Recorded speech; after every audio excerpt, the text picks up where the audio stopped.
Hola, ¿cómo están? Bueno, espero que bien. Quería acercarles este video con la intención de aclarar algunos conceptos referidos al trabajo práctico. Bueno, ante todo les quiero contar que van a recibir pronto las devoluciones, con la idea de que hagan algunos ajustes, ¿no?, que van a estar indicados en los mismos trabajos. Bueno, más allá de la devolución individual, quería dejarles este video como una devolución grupal, eh, donde mi intención es subrayar algunos conceptos, redondearlos, aclararlos en función o en vistas, mejor dicho, del próximo parcial.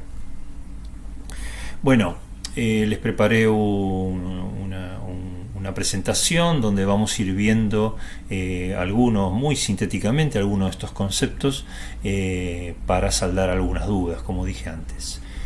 Bueno, primero y principal, recordemos, como ya lo mencioné en el video anterior, que si hay que subrayar algo del cine mudo en sí, en su esencia, en su relato como fenómeno cultural que surgió prácticamente a comienzos del siglo XX, es que el poder del cine mudo como canal de comunicación estaba sustentado en la imagen, pero en la imagen traducida a través del movimiento, ¿no? Ese concepto va a ser un concepto que se va a desarrollar durante todo el siglo XX, pero muy particularmente en el cine mudo por falta del sonido, ¿no? Vamos a ver que este recurso, ¿no?, o estas características propias de esta fortaleza, por decirlo así, del cine mudo, la van a adoptar las corrientes de vanguardia artística que surgieron a comienzos del siglo, ¿no? Como dice Barreiro González, ella detalla que tal vez había dos aspectos fundamentales en ese cambio que pretendían las vanguardias.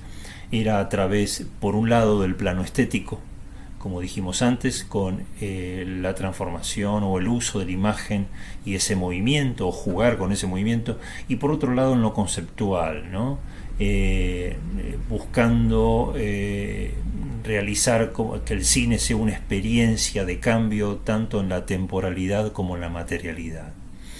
Recordemos y subrayemos también que las vanguardias son vanguardias históricas, algo que quiero aclararlo, porque en algunos casos los trabajos que leí confundían algunas películas con rasgos similares, películas más de tiempos más contemporáneos, ¿no?, de mediados del siglo o un poco más, donde reflejan a lo mejor aspectos de estas vanguardias.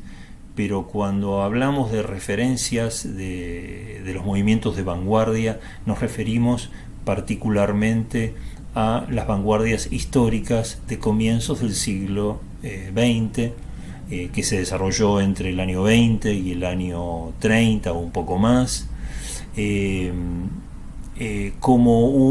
pero básicamente del cine mudo. Recordemos que las vanguardias tuvieron una corta vida, al menos las históricas, en el cine mudo. Bien. Barreiro González, como habrán leído ustedes en su trabajo, establece un catálogo de la temporalidad de estas vanguardias, ¿no?, y las expone en categorías. Pensemos que este uso o esta subversión de la temporalidad era una manera de denunciar ese apego social por lo histórico. Es una manera de quebrar estructuras, conceptos, valores, donde se sustentaba la vida social de comienzos de siglo. Lo que les propongo a partir de ahora, ahí vemos la lista de las categorías, que ustedes también la habrán leído en el texto de Barreiro González. Les propongo ir viendo cada movimiento y ejemplos de estos movimientos donde vamos a ver más gráficamente esta subversión que mencionaba anteriormente. Bueno, en primer lugar vamos a ver el movimiento futurista, que en 1916 Marinetti lo redacta a través de su manifiesto denominado la cinematografía futurista, donde buscaba prácticamente fusionar la vida caótica y disonante de la sociedad con las artes. En este ejemplo de la película Thais del año 17, realizada por Giulio Bragaglia, existe una fusión entre lo escenográfico y los personajes. Los presenta a ellos como en una vivencia onírica, ¿no? Alucinatoria, y tal vez el tiempo intenso sea el uso más gráfico de este recurso, ¿no? Donde el pasado y el futuro desaparecen, ¿no? Y confluyen en un presente muy subjetivo, obviamente, un presente construido desde lo interno y muy alejado a la vida cotidiana. Bueno, tenemos acá el ejemplo del dadaísmo. Recordemos que el dadaísmo basaba su relato en la burla y el desprecio por las instituciones, especialmente por la clase burguesa y la vida burguesa de la sociedad moderna. En este caso, en El retorno a la razón del año 26, Man Ray, que ya era fotógrafo, utiliza el recurso justamente de la imagen y lo une al montaje. Utiliza fragmentos creados por él mismo, juega con las formas tradicionales y manuales, todo marcado en una clave de experimentación. Acá el recurso del tiempo es anulado, donde las repeticiones cíclicas de las figuras geométricas, ¿no? Juegan a través de un juego óptico, encerrados en los movimientos, buscando a través del montaje un ritmo casi hipnótico. También el dadaísmo, vamos a ver que basándose en sus manifiestos, utilizan otras formas del tiempo, como el tiempo mecanizado, ¿no? Acá vemos en la película de ballet mecánico de Leger, se ve claramente, ya el título nos está avisando, cómo a través de una sucesión rítmica del montaje quiere expresar esta violencia invasiva y alterante de la mecánica, del movimiento propio de la vida social, ¿no? Hace un recorte caleidoscópico, ¿no?, de esa realidad, donde justamente quiere dejar reflejado la mecanización de la vida moderna.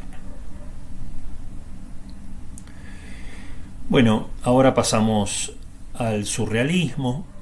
Recordemos que el surrealismo surge luego de la decadencia del dadaísmo. Sus autores, básicamente a través de la literatura, lo que buscan, y en este caso en la cinematografía, buscan entrelazar el texto con el sueño, ¿no? Es decir, el mecanismo del subconsciente se hace presente en el relato constantemente.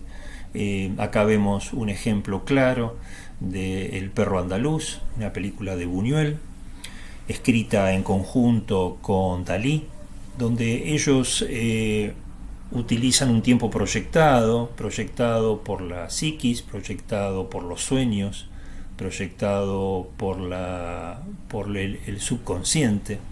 Recuerda a Buñuel que cuando escribieron el guión para esta película con Dalí, lo primero que presentaron fueron cada uno un sueño. En el caso de Dalí, un sueño donde veía su mano llena de hormigas caminando por ella, y en el caso de Buñuel, viendo la luna y al mismo tiempo sintiendo que con una navaja podía cortarla como si fuera un ojo. Esas alucinaciones violentas y eróticas de la película de alguna manera reflejan ese mundo psíquico incontrolado, ¿no? Propio de los sueños. Bueno, en este caso tenemos la vanguardia rusa. La vanguardia rusa sabemos que en los comienzos del siglo XX, en el año 17, con la Revolución Rusa, utilizan la cinematografía bajo dos fines muy claros. Por un lado, como un recurso o un medio, mejor dicho, de experimentación, donde buscaban justamente un nuevo lenguaje y una nueva forma de comunicación para las masas. Y por otro lado, el concepto derivado del movimiento político, ¿no? Que reunía lo anterior con la idea de liberar el arte de las limitaciones burguesas y así construir una nueva sociedad. En este caso vemos un fragmento de El hombre de la cámara, de Bertov, donde él muestra justamente a través de esos fragmentos un día típico de la ciudad soviética, donde busca capturar ese tiempo cíclico, ¿no? Ese tiempo circular que hace de la vida cotidiana, ¿no? Repetitiva, rutinaria, ¿no? Ese encierro, ¿no? Que propone esta vida ciudadana, urbana, como un ciclo sin fin, o un ciclo donde se intercala la vida y la muerte. Bueno, por último, vamos a hablar de la vanguardia del expresionismo, dentro de los movimientos vanguardistas del expresionismo alemán, que se inicia a través del expresionismo plástico. Tanto el plástico como el cinematográfico lo que buscaban era apoyar ese relato entremezclando lo escenográfico, lo pictórico y lo teatral. Tenemos el caso de Metrópolis, una película emblemática realizada por Fritz Lang en el año 27, donde tal vez, y por eso lo dejé para lo último, conjuga el uso diverso del tiempo. Utiliza un tiempo intenso, como bien manifestado a través del ritmo y el montaje, en esa sucesión de planos diversos que están puestos a servicio del conflicto dramático vivido por los personajes. A su vez, el tiempo mecanizado, asociado al mecanismo cíclico, como decíamos antes, en este caso de las máquinas, donde el hombre y la máquina están atrapados en una misma realidad. Y esto que conlleva un tiempo dislocado, proyectado, ¿no? Acentuando las alteraciones psíquicas del protagonista en este caso, donde las imágenes están al servicio de las alucinaciones de esos personajes, acorde a una construcción totalmente subjetiva del relato, ¿no? Haciendo alusión al movimiento justamente expresionista. Bueno, de esta manera lo que con esta presentación lo que buscaba era hacer un resumen de estos aspectos, para que, bueno, en las correcciones que tengan que realizar las tengan presente, y también básicamente para que asocien, ¿no? Pensemos que las vanguardias convivieron durante el comienzo del siglo XX, o sea, no son movimientos aislados, son movimientos que responden a una misma realidad, expresadas de distintas maneras, obviamente. apuntando básicamente a una transformación social desde el arte. Bueno, espero que haya sido lo más claro posible. Quedamos abiertos a cualquier duda a través del correo interno.